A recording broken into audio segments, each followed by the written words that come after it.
Hello my dear friends. तो आप लोगों का फिर से एक मॉक टेस्ट एक नया वीडियो में स्वागत है। इससे पहले जो है मॉक टेस्ट 1 हम लोगों ने कर लिया था और मॉक टेस्ट 1 में जो है झारखंड जीके के टॉप 30 क्वेश्चन को हम लोगों ने कंप्लीट किया था। तो आज हम लोग मॉक टेस्ट 2 करेंगे और इसमें भी जो है झारखंड जीके से रिलेटेड 30 क्वेश्चन जो है, जो कि सारे इंपॉर्टेंट क्वेश्चन है, उसको हम लोग आज कंप्लीट करेंगे। तो ये सेशन, ये वीडियो जो है झारखंड के तमाम कॉम्पिटिटिव एग्जाम के लिए इंपॉर्टेंट है, चाहे जेपीएससी की बात करें, जेएसएससी सीजीएल की बात करें, या तो फिर झारखंड फील्ड वर्कर की बात करें, या फिर एक्साइज कांस्टेबल की बात करें। यानी झारखंड के तमाम कॉम्पिटिटिव एग्जाम में जो है झारखंड जी के क्वेश्चन पूछे जाते हैं। तो ये जो है सेशन काफ़ी इंपॉर्टेंट होगा झारखंड कॉम्पिटिटिव एग्ज़ाम के लिए। तो मैं एक बात बता दूं, मेरे यूट्यूब चैनल पे जो है डेली बेसिस पे शाम के 6 बजे जो है मॉक टेस्ट करवाया जाता है, जिसमें 30 क्वेश्चन जो होते हैं झारखंड जीके के इंपॉर्टेंट क्वेश्चंस करवाए जाते हैं। तो अगर आप इसका बेनिफिट लेना चाहते हैं तो आप यूट्यूब चैनल से मेरे जुड़ सकते हैं और इसका बेनिफिट ले सकते हैं। इसका पीडीएफ जो होगा मैं टेलीग्राम चैनल पे डाल दूंगा विथ आंसर, तो आप वहां से जो है इसको प्राप्त कर सकते हैं। और टेलीग्राम चैनल का जो लिंक होगा मैं डिस्क्रिप्शन बॉक्स और कमेंट बॉक्स में पिन कर दूंगा, तो आप वहां से जो है टेलीग्राम चैनल से जुड़ सकते हैं और इसका पीडीएफ डाउनलोड कर पाएंगे। आप यहाँ से जो है इस मॉक टेस्ट के मदद से आप अपना तैयारी को जो है चेकआउट कर सकते हैं। तो चलिए बिना देरी के स्टार्ट करते हैं। पहला क्वेश्चन क्या है? पहला क्वेश्चन है, किस जलप्रपात को गौतम धारा के रूप में भी जाना जाता है, क्योंकि माना जाता है कि भगवान बुद्ध ने वहाँ स्नान किया था। बहुत बेहतरीन क्वेश्चन है। क्वेश्चन क्या पूछ रहा है कि कौन सा वैसा वाटरफॉल है, जलप्रपात है, जिसे गौतम धारा के नाम से भी जाना जाता है। और ऐसा मान्यता है कि इस वाटरफॉल में जो है भगवान गौतम बुद्ध जी स्नान किए थे, इसीलिए इस वाटरफॉल का नाम क्या पड़ा? गौतम धारा। तो गौतम धारा जो जलप्रपात है उसका दूसरा नाम क्या है? हुंड्रू जलप्रपात, जोन्हा जलप्रपात, ऑप्शन सी दसम जलप्रपात, ऑप्शन डी हिरनी जलप्रपात। तो राइट आंसर कौन सा होगा? राइट आंसर जो होगा जोन्हा वाटरफॉल। ठीक है, जोन्हा जलप्रपात को ही जो है गौतम धारा जलप्रपात भी कहा जाता है। तो कभी कभी जो है एग्जाम में आपको गौतम धारा ना देख करके जोन्हा जलप्रपात भी पूछ लिया जाएगा, तो कन्फ्यूजन नहीं होना है। गौतम धारा और जोन्हा जलप्रपात जो है दोनों एक ही है। और ये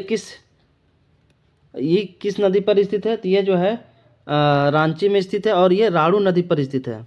कभी कभी जो है जिला भी पूछ लिया जाता है और नदी भी पूछ लिया जाता है कि कौन से नदी पर स्थित है। तो याद रखिएगा, गौतम धारा यानी जोन्हा जलप्रपात जो है रांची जिले में स्थित है और ये राड़ू नदी पर स्थित है। ठीक है, राड़ू नदी पर स्थित है। हाइट की बात करें, इसकी ऊंचाई की अगर हम बात करें तो इसकी ऊंचाई जो है वो है 17 मीटर और फीट में अगर पूछें तो 56 फीट है। ठीक है, तो ये था जोन्हा जलप्रपात के संबंध में इम्पोर्टेंट चीज़ें, जिसे गौतम धारा जलप्रपात भी कहा जाता है और ये रांची जिले में है और ये राड़ू नदी पर स्थित है। अब हुंड्रू जलप्रपात, दसम जलप्रपात और हिरनी जलप्रपात के बारे में भी थोड़ा सा हम लोग यहाँ पे जो है डिस्कस कर लेते हैं। हुंड्रू जलप्रपात, हुंड्रू जलप्रपात जो है, हुंड्रू वाटरफॉल भी जो है रांची ज़िले में स्थित है। रांची ज़िले में स्थित है और ये स्वर्णरेखा नदी पर स्थित है। कहाँ पे? स्वर्णरेखा नदी पर स्थित है, स्वर्णरेखा नदी पर। और ये झारखंड का जो है ये दूसरा सेकेंड मैक्सिमम हाइट वाला वाटरफॉल है। सेकेंड मैक्सिमम हाइट वाला वाटरफॉल है। तो अगर आपसे क्वेश्चन पूछे कि झारखंड का दूसरा सर्वाधिक हाइट वाला वाटरफॉल कौन सा है, तो हुंड्रू वाटरफॉल है। इसकी ऊंचाई की अगर हम बात करें, ऊंचाई कितनी है? इसकी जो ऊंचाई है वो है 98 मीटर और फीट में 321 फीट है। अब नेक्स्ट बात करते हैं हम लोग थोड़ा सा दसम वाटरफॉल के बारे में ना। दूसरा वाटरफॉल कौन सा है? दूसरा वाटरफॉल दसम वाटरफॉल के बारे में डिस्कस करते हैं और उससे जो है इम्पोर्टेंट चीज़ें हम लोग देखते हैं। दसम वाटरफॉल को दसवां वाटरफॉल भी कहा जाता है। तो जैसा कि नाम से ही पता चल रहा है, दसम यानी 10, तो 10 धाराओं के वजह से जो है इस वाटरफॉल का नाम दसम पड़ा। तो याद रखिएगा, दसम वाटरफॉल को दसम भी कहा जाता है और 10 धाराओं की वजह से जो है इस वाटरफॉल का नाम दसम पड़ा। ये भी जो है रांची जिले में स्थित है, रांची जिले में स्थित है और ये कांची नदी पर स्थित है। कौन सा नदी? कांची नदी पर स्थित है, कांची रिवर पर। हाइट की बात करें, हाइट की अगर बात करें, हाइट कितनी है तो इसकी हाइट जो है 40 मीटर है और फीट में 130 फीट है। ठीक है, 130 फीट है। अब चलिए हम लोग नेक्स्ट इसका बात करते हैं। एक वाटरफॉल और है, एक वाटरफॉल है आपका बूढ़ा घाघ वाटरफॉल। बूढ़ा घाघ वाटरफॉल, बूढ़ा घाघ वाटरफॉल जिसे जो है लोधा घाघ भी कहा जाता है, लोधा घाघ वाटरफॉल, लोधा घाघ वाटरफॉल। और ये झारखंड का सर्वाधिक हाइट वाला वाटरफॉल है। ठीक है, मैक्सिमम हाइट वाला। अगर आपसे क्वेश्चन पूछे झारखंड का कौन सा वैसा वाटरफॉल है, झारखंड का कौन सा सर्वाधिक हाइट वाला वाटरफॉल है, तो बूढ़ा घाघ जिसे लोधा घाघ वाटरफॉल भी कहा जाता है। और ये जो है ये कहाँ पे है? ये जो है लातेहार डिस्ट्रिक्ट में है, लातेहार डिस्ट्रिक्ट में है और उत्तरी कोयल नदी पर स्थित है, उत्तरी कोयल नदी पर, उत्तरी कोयल नदी पर है। हाइट की बात करें, हाइट इसकी कितनी है? 137 मीटर है और फीट में अगर बात करें तो फीट में जो है 450 फीट है, 450 फीट। किसी किसी झारखंड जीके के रेफरेंस बुक में जो है 467 भी देखने को मिलता है। तो ये दोनों डाटा को याद रखिएगा। ठीक है, बूढ़ा घाघ जो है जिसे लोधा घाघ वाटरफॉल भी कहा जाता है और ये लातेहार डिस्ट्रिक्ट में है और ये झारखंड का सर्वाधिक हाइट वाला वाटरफॉल है और दूसरा सर्वाधिक हाइट वाला हुंड्रू वाटरफॉल है। 137 मीटर इसकी ऊंचाई है और फीट में इतनी है और ये उत्तरी कोयल नदी पर स्थित है। इसी ऑप्शन में एक था आपका हिरनी वाटरफॉल। ठीक है, हिरनी वाटरफॉल। तो हिरनी वाटरफॉल कहाँ पे है? हिरनी वाटरफॉल जो है पश्चिमी सिंहभूम में है, पश्चिमी सिंहभूम में है और ये रामगढ़ा नदी पर स्थित है, रामगढ़ा नदी पर स्थित है। ऊंचाई की बात करें इसकी, हिरनी वाटरफॉल की, तो इसकी ऊंचाई कितनी है? 37 मीटर है। फीट में बात करें तो 121 फीट है। तो ये था इम्पोर्टेंट वाटरफॉल से संबंधित और वाटरफॉल से जो है झारखंड के हर कॉम्पिटिटिव एग्जाम में क्वेश्चंस पूछे जाते हैं। तो याद रखिएगा, मैक्सिमम हाइट वाला झारखंड का वाटरफॉल बूढ़ा घाघ जिसे लोधा घाघ वाटरफॉल भी कहा जाता है और दूसरा सर्वाधिक हाइट वाला हुंड्रू वाटरफॉल। चलिए नेक्स्ट क्वेश्चन की बात करते हैं। नेक्स्ट क्वेश्चन है क्वेश्चन नंबर 2। झारखंड की जेल में चेतन महाराज द्वारा लिखित पुस्तक का नाम क्या था? क्वेश्चन क्या पूछा जा रहा है? क्वेश्चन पूछा जा रहा है झारखंड की जेल में चेतन महाराज द्वारा लिखित पुस्तक जो है उसका नाम क्या था? तो इसका नाम क्या था? The band boys of Bokaro jail. ठीक है, झारखंड की जेल में जो है चेतन महाराज द्वारा एक पुस्तक लिखी गई थी जिसका नाम था the band boys of Bokaro jail. Next question है क्वेश्चन नंबर 3। झारखंड में किस स्थान को क्वीन ऑफ छोटा नागपुर कहा जाता है? झारखंड के जो है कौन सा स्थान को क्वीन ऑफ छोटा नागपुर कहा जाता है, यानी छोटा नागपुर की रानी कही जाती है? तो नेत्रहाट, नेत्रहाट को जो है छोटा नागपुर का क्वीन कहा जाता है, यानी क्वीन ऑफ छोटा नागपुर। नेक्स्ट क्वेश्चन, ये भी काफ़ी महत्वपूर्ण क्वेश्चन है। झारखंड में उत्तर से दक्षिण के लिए जिलों का क्रम निम्न में से कौन सा है?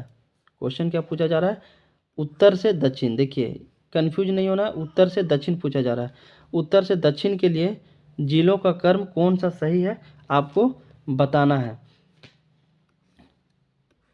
तो ये क्या हो गया? नॉर्थ हो गया, ये है साउथ हो गया, ये ईस्ट और ये वेस्ट है ना, यानी उत्तर, दक्षिण, पूरब और ये पश्चिम हो गया। तो किससे पूछा है? उत्तर से जो है उत्तर से दक्षिण की ओर पूछा गया है, उत्तर से दक्षिण की ओर जो है पूछा गया है, उत्तर से दक्षिण की ओर पूछा गया है आपको कि कौन सा जिला जो है क्रमवार में है, आपको बताना है। तो देख सकते हैं उत्तर से दक्षिण कौन सा जिला है। चतरा, लातेहार, चतरा, लातेहार, गुमला, सिमडेगा, यही है ना। देख सकते हैं उत्तर से दक्षिण कौन सा जिला है। चतरा है, लातेहार है, लोहरदगा है, गुमला है, सिमडेगा है। तो इसका सही आंसर कौन सा होगा? ऑप्शन सी, चतरा, लातेहार, गुमला और सिमडेगा। अगर यहाँ पे एक थोड़ा सा मैं इन्फॉर्मेशन ऐड करना चाहता हूँ। अगर झारखंड का जो प्रसार है उत्तर से जो है दक्षिण की अगर बात करें, उत्तर से दक्षिण की बात करें, तो उत्तर से दक्षिण जो है, उत्तर से दक्षिण जो है 380 किलोमीटर है। ठीक है, उत्तर से दक्षिण जो है झारखंड का विस्तार कितना है? 380 किलोमीटर है। और यहीं पश्चिम से पूरब की अगर हम बात करें तो पश्चिम से पूरब जो है कितना विस्तार है? 463 किलोमीटर है। तो ये भी इंपॉर्टेंट है, याद रखिएगा, है ना। उत्तर से दक्षिण 380 किलोमीटर का विस्तार है और जो है पूरब से पश्चिम 463 किलोमीटर का विस्तार है। तो ऑप्शन सी जो होगा बिल्कुल राइट आंसर होगा। चतरा होगा, लातेहार, गुमला और सिमडेगा, जैसा कि आप जो है इस चित्र में जो है इस मैप में देख सकते हैं। चलिए नेक्स्ट क्वेश्चन की बात करते हैं। नेक्स्ट क्वेश्चन है, निम्नलिखित में कौन से आयोग ने उस ज्ञापन को प्रस्तुत किया था जिसमें अलग झारखंड राज्य के गठन की मांग की गई थी? क्वेश्चन क्या है? निम्नलिखित में कौन से आयोग ने उस ज्ञापन को प्रस्तुत किया था जिसमें अलग झारखंड राज्य की गठन की मांग की गई थी? तो साइमन कमीशन। ठीक है, साइमन आयोग जो है छोटा नागपुर उन्नति समाज के द्वारा 1928 ईस्वी में, याद रखिएगा, छोटा नागपुर उन्नति समाज के द्वारा 1928 में जो है साइमन आयोग को जो है एक चिट्ठी ज्ञापन सौंपा गया था। और उस ज्ञापन में कहा गया था कि छोटा नागपुर के जो आदिवासी क्षेत्र है, ठीक है, छोटा नागपुर आदिवासी लोग जो हैं उन लोगों के लिए जो है अतिरिक्त सुविधाएं प्रदान की जाए, अतिरिक्त सुविधाएं प्रदान की जाए और उन लोगों के लिए एक अलग प्रशासनिक इकाई की गठन किया जाए। तो जो ज्ञापन सौंपा गया था साइमन कमीशन को 1928 में छोटा नागपुर उन्नति समाज के द्वारा, उसमें कहा गया था कि आदिवासियों को जो है विशेष सुविधाएं प्रदान की जाए और आदिवासियों के लिए जो है इस क्षेत्र के लिए एक अलग प्रशासनिक इकाई की गठन किया जाए। तो इसका राइट आंसर होगा साइमन आयोग। नेक्स्ट क्वेश्चन है क्वेश्चन नंबर 6, निम्नलिखित में कौन सा आंदोलन अपने शुरुआती चरण में कुरुक धर्म के नाम से जाना गया था? यथा शब्द कुरुक या उरांव का मूल धर्म है। तो कौन सा आंदोलन था जो शुरुआती चरण में जो है कुरुक धर्म के नाम से जाना गया था? खरवार आंदोलन, उलगुलान, तमाड़ विद्रोह, ताना भगत आंदोलन। तो इसका राइट आंसर होगा ताना भगत आंदोलन। ताना भगत आंदोलन, ऑप्शन डी जो होगा ताना भगत आंदोलन इसका सही आंसर होगा। तो ताना भगत आंदोलन जो है कब शुरुआत किया गया था? 21 अप्रैल 1914 से। 21 अप्रैल 1914, याद रखिएगा। ताना भगत आंदोलन की जो शुरुआत हुई थी 21 अप्रैल 1914 को की गई थी।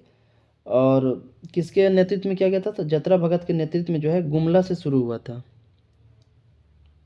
गुमला से शुरू हुआ था, ठीक है, गुमला जिले से जो है इस आंदोलन की शुरुआत हुई थी और जतरा भगत के नेतृत्व में हुआ था। जतरा भगत के नेतृत्व में हुआ था।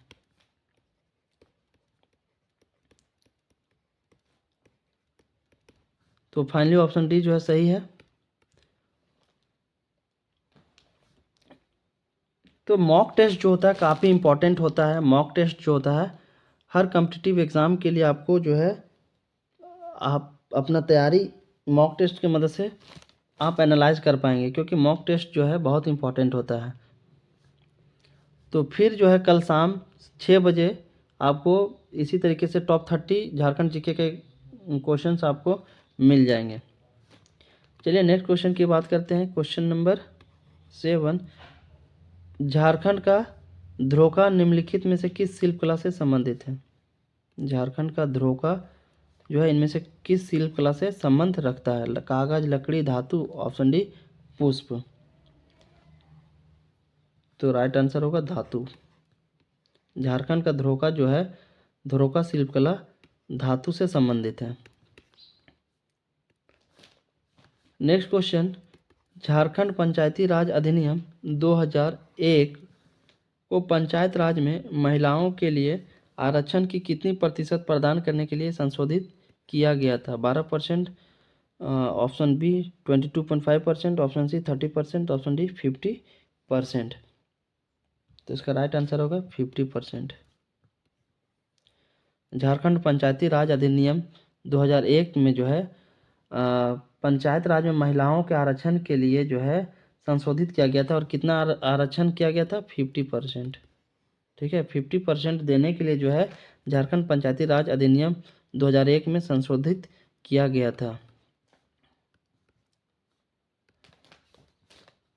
नेक्स्ट क्वेश्चन है क्वेश्चन नंबर 9, निम्नलिखित में कौन सा कथन बिरसा मुंडा के संबंध में गलत है?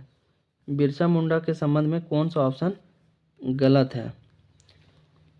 देखिए, कौन सा गलत आपको चुनना है ना, तो गलत वाला जो क्वेश्चन होता है उसमें थोड़ा सा आपको एक्स्ट्रा केयर करने की ज़रूरत होती है, और आपको सावधानीपूर्वक आंसर को चूज करना होता है। तो चलिए हम लोग देखते हैं बिरसा मुंडा के संबंध में कौन से जो है गलत ऑप्शन दिया गया है। बिरसा मुंडा ने सोनोत संथाल समाज की स्थापना की थी, ये तो पहला ही ऑप्शन गलत है। बिरसा मुंडा जो थे सोनोत संथाल समाज की स्थापना नहीं किए थे, पहला तो गलत है। उन्होंने वन और भूमि पर आदिवासी प्राकृतिक अधिकार के लिए लड़ाई लड़ी, जी बिल्कुल, ये ऑप्शन बी जो है बिल्कुल सही है कि बिरसा मुंडा जी जो थे वन और भूमि पर आदिवासी प्राकृतिक अधिकार हो उसके लिए जो है बहुत ही साहसी पूर्वक लड़ाई लड़े थे, और इसमें कामयाब भी हुए थे। तो ऑप्शन बी तो बिल्कुल सही है। ऑप्शन सी, वे ब्रिटिश अधिकारियों द्वारा पकड़े गए और जेल में उनकी मृत्यु हो गई, ये भी ऑप्शन सी भी क्या है, सही है कि बिरसा मुंडा जो थे ब्रिटिश अधिकारियों के द्वारा पकड़े गए थे और जेल में ही उनकी मृत्यु हो गई थी। ऑप्शन डी, उन्होंने जमींदारी और साहूकारों द्वारा मूल निवासियों के शोषण के खिलाफ प्रारंभिक बगावत में से सबसे महत्वपूर्ण बगावत का नेतृत्व किया था। तो ऑप्शन डी भी क्या है, सही है कि जमींदारी और साहूकारों की जो गलत नीति थी, ठीक है, जिसके वजह से जो है झारखंड वासियों को शोषण किया जाता था, उसके खिलाफ भी जो है बगावत किए थे बिरसा मुंडा जी। तो ऑप्शन डी भी क्या है, सही है। तो ऑप्शन बी सी तीनों सही है, सिर्फ और सिर्फ ऑप्शन ए जो है गलत है, और ऑप्शन ए गलत है इसीलिए सही है क्योंकि हमसे पूछा ही गलत है। तो finally option A will be the right answer. Next question, question number 10, Jharkhand में इंडियन स्कूल ऑफ माइंस कहाँ स्थित है? इंडियन स्कूल ऑफ माइंस जो है, Indian school of mines Jharkhand के किस ज़िले में है? तो धनबाद ज़िले में है। इंडियन स्कूल ऑफ माइंस जो है धनबाद ज़िले में है, और इसकी स्थापना कब हुई है? इसकी जो स्थापना है 9 दिसंबर 1926 ईस्वी को हुई थी। उस टाइम के जो वर्तमान वाइस राय थे लॉर्ड इरविन, उसी के द्वारा किया गया था। ठीक है, वर्तमान उस टाइम के जो वर्तमान वाइस राय थे, ठीक है, वाइस राय जो थे लॉर्ड इरविन, याद रखिएगा लॉर्ड इरविन, ये भी कभी कभी पूछा जाता है। लॉर्ड इरविन के द्वारा ही जो है 9 दिसंबर 1926 को इंडियन स्कूल ऑफ माइंस की स्थापना की गई थी, और ये धनबाद जिले में स्थित है। बाद में जो है 2016 में इसे आईआईटी का दर्जा दिया गया। तो यहाँ से भी क्वेश्चन बन सकता है कि इंडियन स्कूल ऑफ माइंस को जो है आईआईटी का दर्जा जो है इंडियन इंस्टीट्यूट ऑफ टेक्नोलॉजी यानी आईआईटी का दर्जा कब दिया गया? तो 2016 में दिया गया, और इसकी स्थापना जो है इंडियन स्कूल ऑफ माइंस की 9 दिसंबर 1926 को लॉर्ड इरविन के द्वारा किया गया था। नेक्स्ट क्वेश्चन है क्वेश्चन नंबर 11, मुंडारी लोक कथाएं पुस्तक किसने लिखी है? मुंडारी लोक कथाएं पुस्तक जो है किसके द्वारा लिखी गई है? भगवती प्रसाद सिन्हा, नलिन वर्मा, जगदीश त्रिनुगायत, ऑप्शन डी विनोद कुमार जी के द्वारा। तो किसके द्वारा लिखा गया है? तो ये जो है जगदीश त्रिगुणायत जी के द्वारा लिखा गया। तो ऑप्शन सी याद रखिएगा, मुंडारी लोक कथाएं की जो पुस्तक है, मुंडारी लोक कथाएं पुस्तक, उसके राइटर कौन है? जगदीश त्रिगुणायत। चलिए नेक्स्ट क्वेश्चन की ओर हम लोग आगे बढ़ते हैं। क्वेश्चन नंबर 12, झारखंड की उस जनजाति का नाम बताइए जहां दूल्हा सभी वैवाहिक खर्चों का भुगतान करता है। झारखंड की जो है कौन सी ऐसी जनजाति है, उस जनजाति का नाम बताना है जहाँ पे दूल्हा सभी वैवाहिक खर्चों का भुगतान करता है। यानी विवाह में, शादी ब्याह में जो भी खर्चा होता है तो दूल्हा के द्वारा जो है भुगतान किया जाता है। तो कौन सा जनजाति है? माल पहाड़िया, सोरिया पहाड़िया, गोंड, ऑप्शन डी असुर जनजाति। तो इसका राइट आंसर होगा माल पहाड़िया जनजाति। माल पहाड़िया जनजाति के जो दूल्हा होता है तो वो अपना शादी के टाइम में सारा खर्चा देता है। तो ऑप्शन ए जो होगा इसका राइट आंसर है माल पहाड़िया जनजाति। Next question number 13। आंसर अगर आप लोगों को पता होगा तो नीचे जो है वीडियो को रोक करके आप इसका आंसर ज़रूर कर पाएंगे, ताकि आपको पता लगे कि कितना जो है झारखंड जीके की तैयारी मेरी हो चुकी है। और आप जो है 30 ऑफ 30 कितना क्वेश्चन 30 में जो है आप कितना आंसर कर पा रहे हैं। ठीक है, तो आप नीचे कमेंट में ज़रूर बताइएगा। तो झारखंड राष्ट्रीय आंदोलन में योगदान देने वाले 2 प्रसिद्ध भाई कौन थे? तो सुरजू भगत और लालू भगत, ये तो नहीं होगा। तिलका मांझी और बिरसा मुंडा, ये भी नहीं होगा। ऑप्शन सी सिंधु मुर्मू और कान्हू मुर्मू। तो ऑप्शन सी जो है बिल्कुल राइट आंसर है। सिद्धू मुर्मू और कान्हू मुर्मू जो है 2 भाई थे जिन्होंने जो है झारखंड राष्ट्रीय आंदोलन में काफ़ी योगदान दिया था, और इन्हीं के नेतृत्व में जो है संथाल विद्रोह हुआ था 1855 में। तो संथाल विद्रोह जो हुआ था 1855 में, वो 2 भाइयों के नेतृत्व में सिद्धू मुर्मू और कान्हू मुर्मू के नेतृत्व में हुआ था। तो ऑप्शन सी जो है सही है। चलिए आगे बढ़ते हैं और हम लोग नेक्स्ट क्वेश्चन की बात करते हैं। Question number 14। संथाल परगना को अति प्राचीन काल में क्या कहा जाता था? संथाल परगना जो है उसको प्राचीन काल में किस नाम से जाना जाता था? नरीखंड, मानवर्जिका, करतासीना, ऑप्शन डी इनमें से कोई नहीं। तो आपको बताना है कि संथाल परगना को जो है अति प्राचीन काल में यानी पुराने समय में किस नाम से जाना जाता था? तो नरीखंड के नाम से जाना जाता था। याद रखिएगा, संथाल परगना को जो है प्राचीन काल में नरीखंड के नाम से जाना जाता था, संबोधित किया जाता था।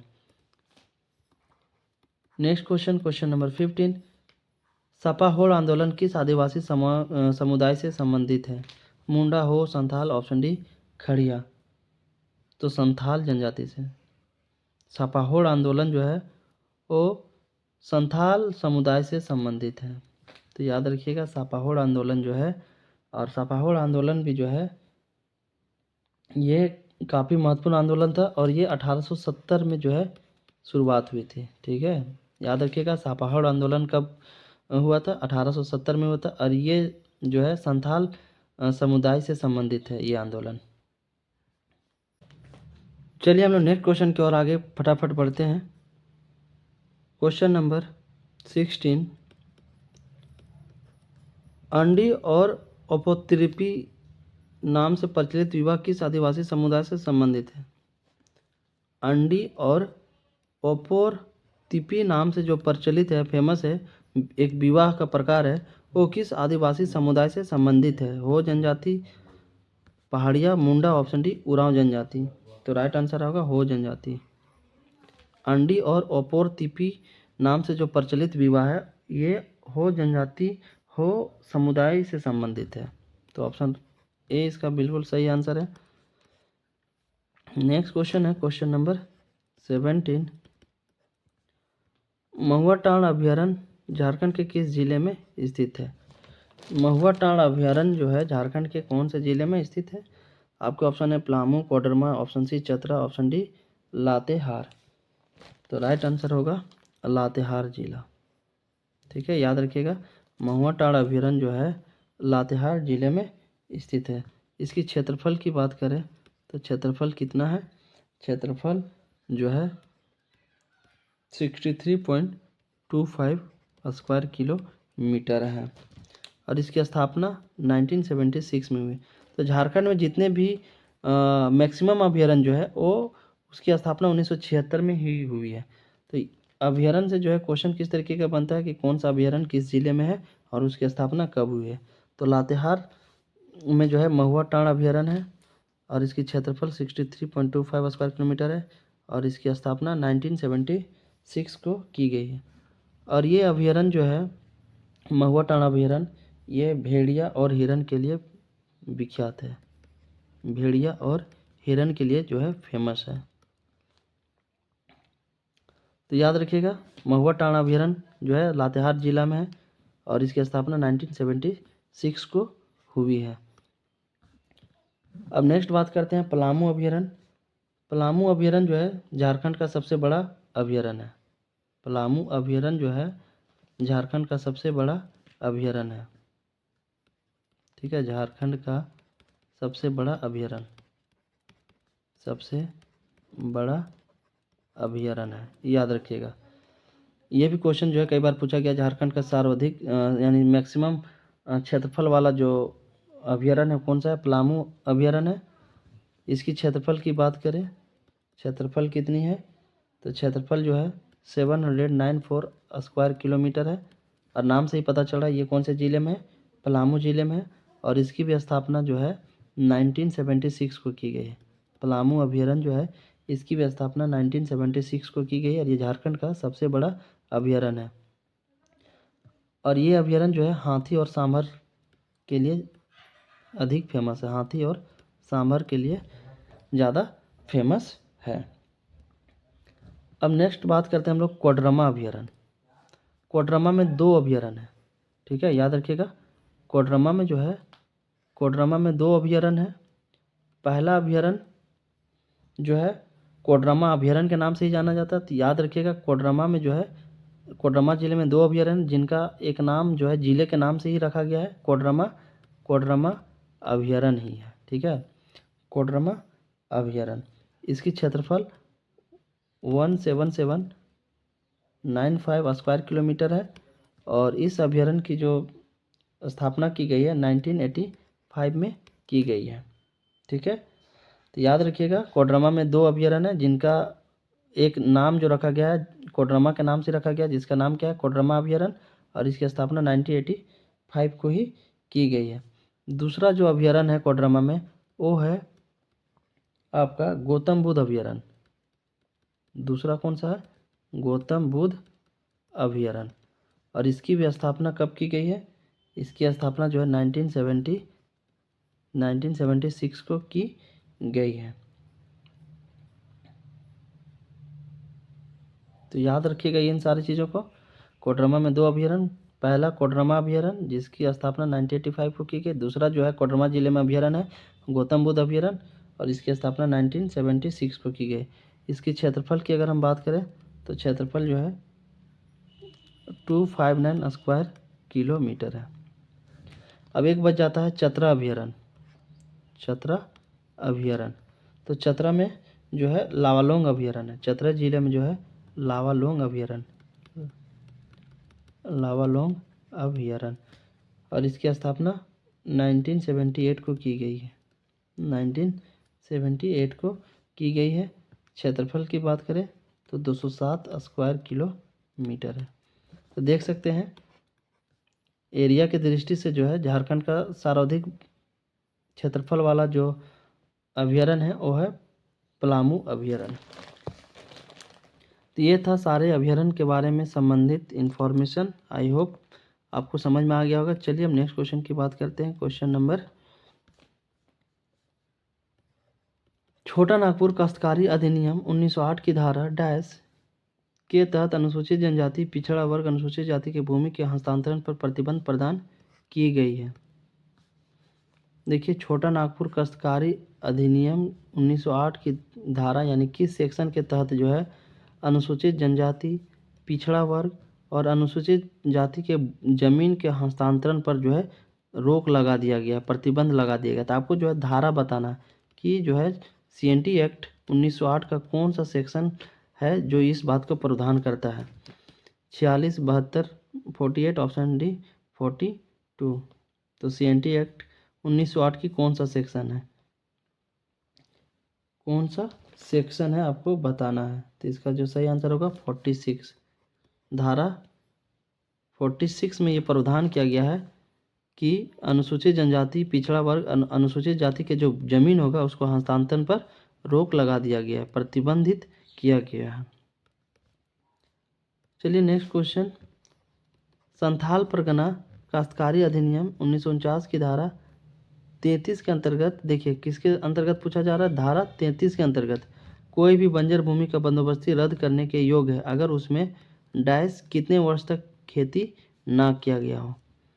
तो ऑप्शन है 4 साल, 6 साल, 5 साल, ऑप्शन डी 8 साल। तो इसका राइट आंसर होगा 5 साल। तो संथाल परगना काश्तकारी अधिनियम 1949 यानी एसपीटी एक्ट 1949 की धारा 33 ये कहता है कि किसी भी बंजर भूमि की बंदोबस्ती जो होगी उसको रद्द किया जा सकता है अगर उसमें जो है 5 साल तक खेती नहीं किया गया हो। अगर 5 साल तक खेती नहीं किया गया हो तो एसपीटी एक्ट की धारा 33 के तहत जो है उस जमीन की बंदोबस्ती जो होगी रद्द किया जा सकता है। तो ऑप्शन सी जो है सही है।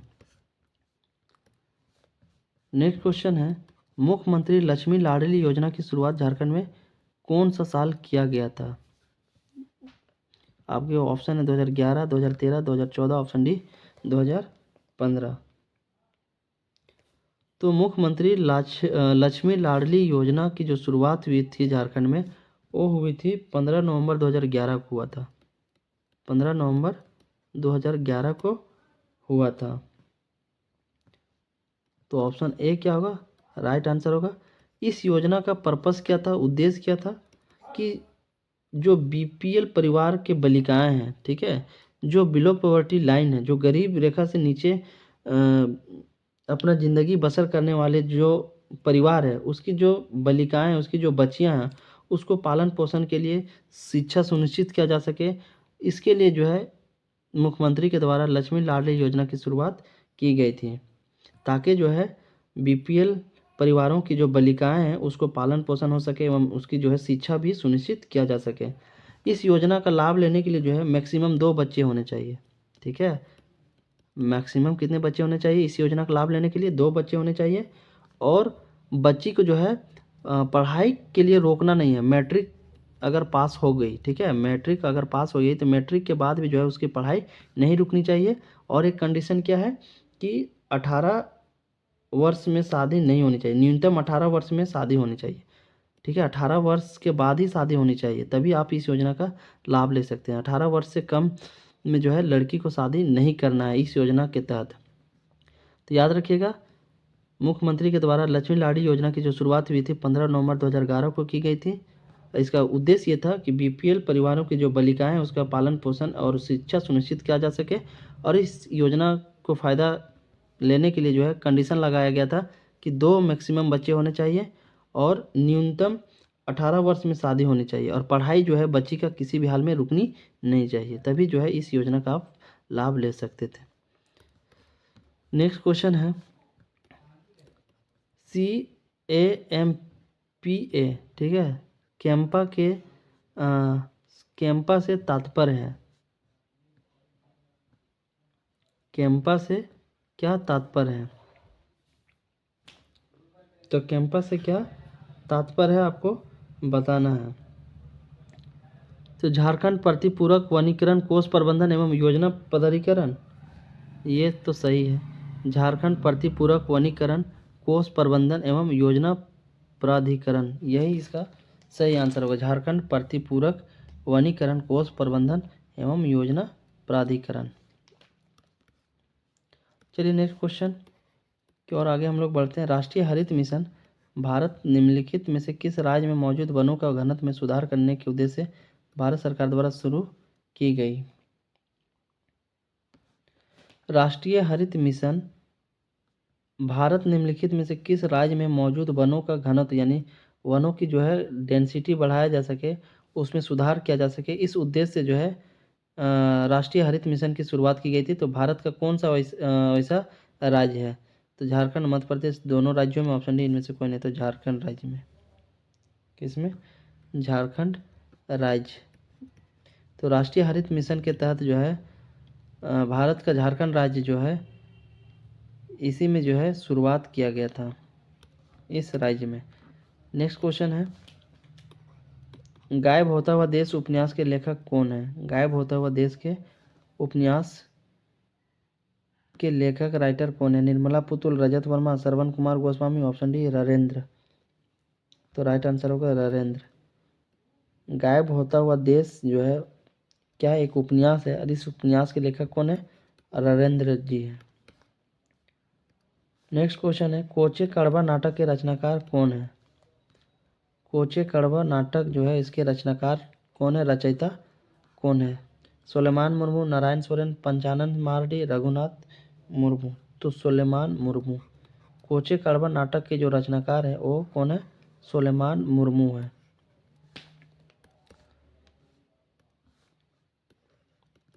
नेक्स्ट क्वेश्चन है, भारत के किस राज्य में सर्वप्रथम मुख्यमंत्री जन वन योजना को प्रारंभ किया गया? भारत के किस राज्य में, किस स्टेट में सर्वप्रथम सबसे पहले मुख्यमंत्री जन वन योजना को शुरुआत किया गया? बिहार, झारखंड, छत्तीसगढ़, केरल। तो झारखंड में शुरुआत किया गया था। ठीक है, मुख्यमंत्री जन वन योजना झारखंड में शुरुआत किया गया था और ये योजना की शुरुआत 2015 में किया गया था। इस योजना के तहत जो है ये कहा गया था कि जो निजी ज़मीन है उसमें जो है आप वृक्ष रोपण कर सकते हैं और उस वृक्ष रोपण में जितने भी खर्च आएंगे रख रखाव में, वृक्ष रोपण करने में, मतलब तमाम जो खर्चे होंगे उनमें से जो है 70% जो है राज्य सरकार पैसा देगी। जो भी खर्चा होगा इस योजना के तहत वृक्ष रोपण में तो रख रखाव करने के लिए 70% का जो खर्चा होगा वो झारखंड सरकार देती है। तो इसका राइट आंसर कौन सा होगा? इसका सही आंसर जो होगा ऑप्शन बी, झारखंड। तो यहाँ से भी पूछा जाता है कि मुख्यमंत्री जन वन योजना की शुरुआत कब की गई थी? तो 2015 में की गई थी।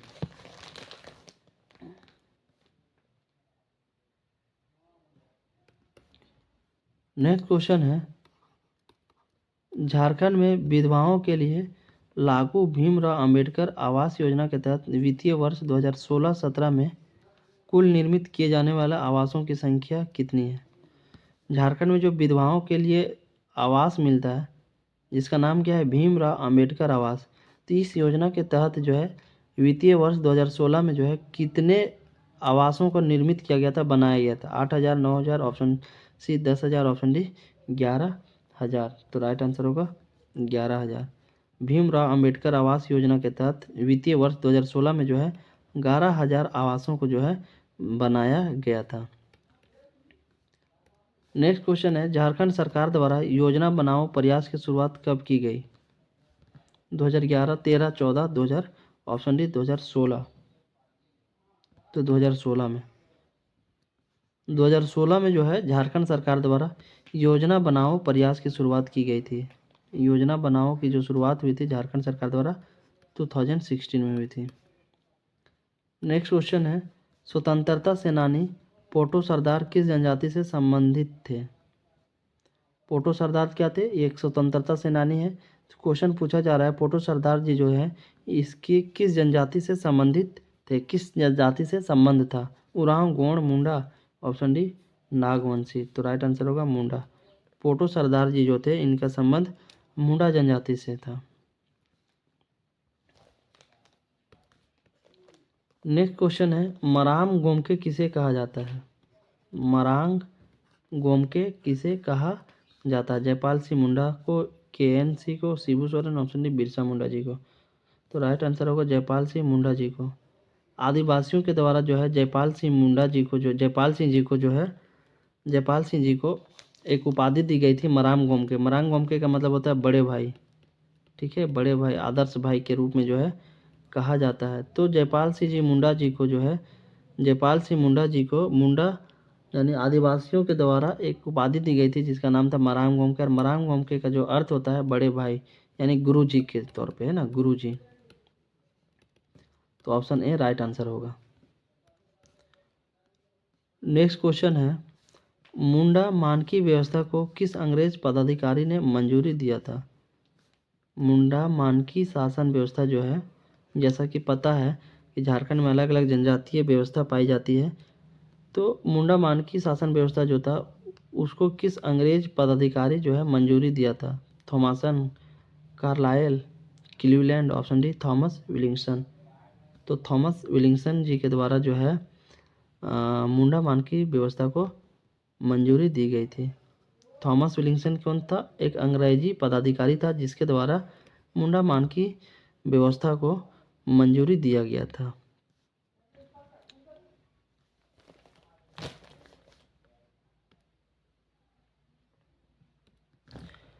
इस तरीके से जो टॉप 30 क्वेश्चन थे हम लोगों ने कंप्लीट किया। आप नीचे कमेंट में ज़रूर बताइएगा कि आप 30 में जो है कितना सही कर पाए। तो फिर मिलते हैं नेक्स्ट मॉक टेस्ट के साथ शाम 6 बजे।